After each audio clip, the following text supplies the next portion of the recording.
The deadline didn't expire. It vanished.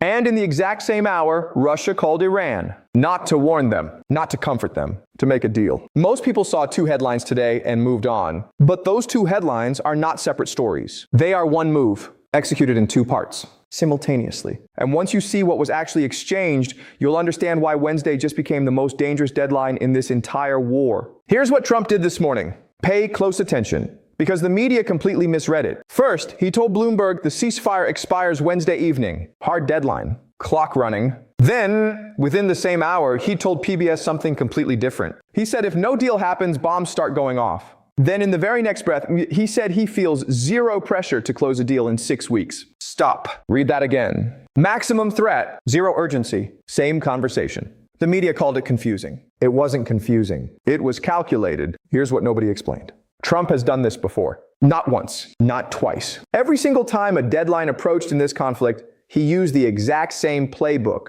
Maximum pressure in public, zero commitment in private. It's not contradiction. It's a negotiating weapon. When you say bombs start going off, you force Tehran to take Wednesday seriously. When you say I feel no pressure, you signal to Moscow you're not desperate. Both statements. One moment, two completely different audiences. Trump wasn't talking to journalists. He was sending two separate signals to two separate rooms at the exact same time. One signal for Tehran, one signal for Moscow. And what happened next, within 60 minutes of those statements, proves both signals landed exactly where they were supposed to. Because Russia didn't wait. Russia moved immediately. Russia's foreign minister Sergei Lavrov picked up the phone. He called Iran's Lavrov-Araghchi. Now, foreign ministers talk all the time. Routine, expected. But here's what wasn't routine. Russia didn't just confirm the call happened. They published the exact language used, word for word. That never happens by accident. Governments publish specific language when they want that language heard by a specific audience. When the message is meant to land publicly, not just privately. And the message was precise. Russia said it stands ready to facilitate agreements, but not between Iran and America, between Iran and the Gulf states. Saudi Arabia, UAE, Kuwait. Stop and think about what Russia just did there. America has spent months positioning itself as the central power broker in this conflict. The country that sets the terms. The country that writes the deal. The country that defines what peace looks like. And Russia, in one published statement, stepped around America entirely. Russia isn't positioning to mediate between the two sides fighting. Russia is positioning to redesign the entire regional power structure after the fighting stops. That is not the same thing. That is a completely different game being played on a completely different board. But that's only half the exchange. Because Iran responded. And Iran's response wasn't diplomatic language. It was operational. Iran guaranteed unimpeded passage for all Russian vessels through the Strait of Hormuz. One phone call. Russia gets guaranteed access to the most critical energy corridor on Earth. The same corridor Iran has threatened to close for months. The same corridor that controls 20 to 30% of global seaborne oil supply. Russia now has Iran's word, published publicly, that Russian ships move freely regardless of what happens next. In return, Iran gets Russian diplomatic cover for whatever it decides to do. Both sides walk away holding something real and concrete. That is not a diplomatic check-in. That is a transaction. And transactions have terms, which means this relationship just moved from alignment to formal agreement. And formal agreements have consequences. Now here's the question nobody is asking out loud. Why does Trump keep setting deadlines and then moving them? February 28th, deadline. Moved. Then another deadline. Moved. Now Wednesday. Every analyst on television calls this weakness. Foreign policy commentators call it inconsistency. Some are calling it chaos. It is none of those things. Here's the cold calculation behind every single deadline shift. To enforce the deadline, America would have to go to war, not a surgical strike. Not a warning shot that gets a diplomatic response. Not a targeted operation that wraps up in 72 hours with a press conference. Full-scale war with Iran. And here's what that actually means. Not in abstract terms, but in concrete reality. Iran is a country 4 times the geographic size of Iraq. 90 million people. Mountainous terrain in the north, west, and east, designed by geography for guerrilla resistance, not conventional warfare. Iran has spent 40 years preparing specifically for an American military confrontation. Underground bunkers built to survive bunker-buster munitions, dispersed missile systems hidden across the country, not concentrated in facilities that can be struck in one wave. Proxy networks operating across Iraq, Syria, Lebanon, Yemen, 5 countries where Iranian-backed forces can create simultaneous pressure points. A Revolutionary Guard trained specifically to fight asymmetrically, not to win clean battles, but to make the cost of any American victory unbearable and open-ended. America fought Iraq for 8 years.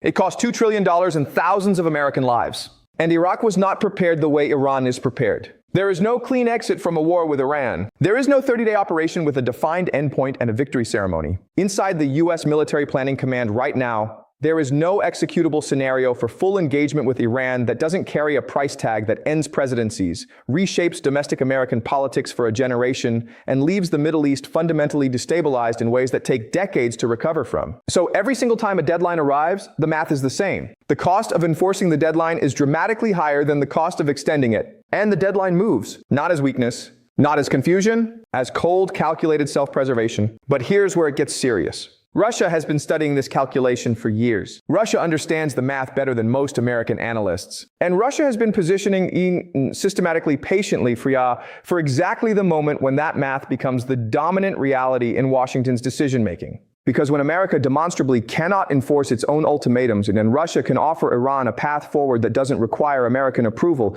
the balance of influence in this entire region begins to shift, quietly, permanently, without a single shot fired. And that shift started today. Let me give you a framework that explains everything you're watching right now. I call it the Absent Profiteer. And once you see it, you'll never watch Russia's strategic moves the same way again. Here's how it works. Russia doesn't fire a single shot in this conflict. Russia doesn't make a single military threat. Russia doesn't even position itself at the center of the battlefield. And yet, when this conflict eventually resolves, Russia walks away with more power, more revenue, and more regional influence than any country that actually fought. Here's the mechanism step by step. When tension around the Strait of Hormuz escalates,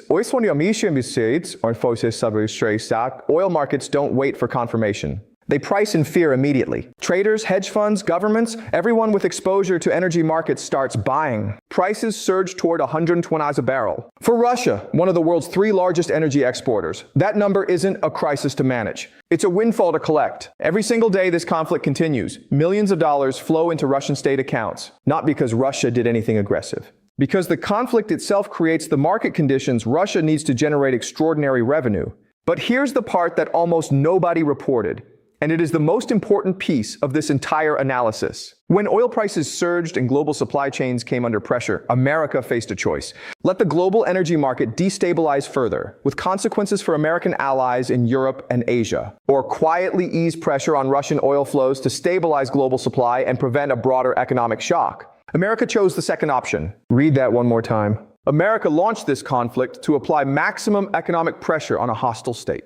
And the predictable side effect of that conflict was America reducing economic pressure on Russia. The country Washington has spent 3 years trying to isolate. The country under historic sanctions following the invasion of Ukraine. Russia's revenues went up, not because Russia outmaneuvered America, because the structural logic of the system produced that outcome automatically. That is the absent profiteer in its purest form. Benefit without risk, revenue without military commitment, leverage without confrontation. And here is the insight that most analysts consistently miss. Russia does not need this conflict to end. A quick resolution benefits America. Washington can claim the pressure worked. A quick resolution potentially benefits Iran. Tehran escapes the economic damage faster. But a prolonged conflict, dragging on for weeks, months into next year, every additional day is another day of elevated oil prices flowing into Russian accounts. Another day of America's regional credibility eroding in front of every government watching. Another day closer to the inevitable moment when both sides are exhausted and need a mediator. And Russia will be the only country already positioned, already holding relationships with both sides, already inside the architecture of whatever post-conflict deal gets constructed. Russia is not waiting for that moment. Russia is engineering it, one transaction at a time. But here's where Russia's strategy becomes genuinely sophisticated.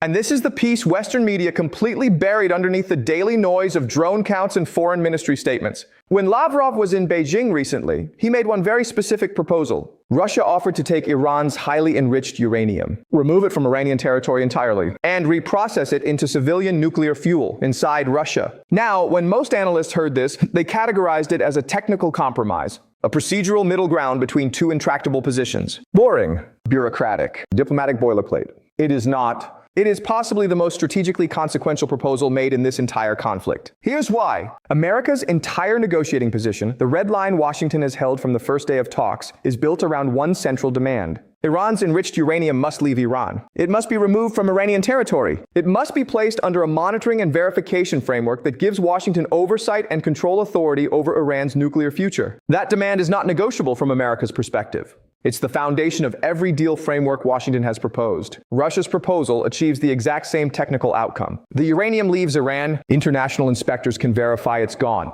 The central demand is satisfied on paper. America can claim it got what it asked for. But here's the critical difference that changes everything. The uranium goes to Moscow, not Washington, not an international body under American influence. Moscow, which means the country that physically controls Iran's enriched uranium, the country with permanent custody of Iran's most sensitive national asset, is Russia. Think about what that means in practice. If Iran accepts Russia's proposal, Russia becomes permanently embedded in the most sensitive strategic infrastructure in the entire Middle East. Every time Iran wants to access civilian nuclear fuel, it needs Russian cooperation. Every time Iran wants to expand its nuclear program, Russia is structurally involved. Every diplomatic conversation about Iran's nuclear future, for years, possibly decades, Russia is at the table. Not as a mediator. As a structural participant, America gets the headline, uranium removed from Iran, central demand met. Russia gets the permanent reality, custodial control over Iran's nuclear future and the leverage that comes with it. And here's the final layer that makes this calculation even more precise. Russia didn't whisper this proposal in a private back channel where it could be quietly rejected without consequence. They announced it publicly, in Beijing, while diplomatic negotiations were under maximum pressure.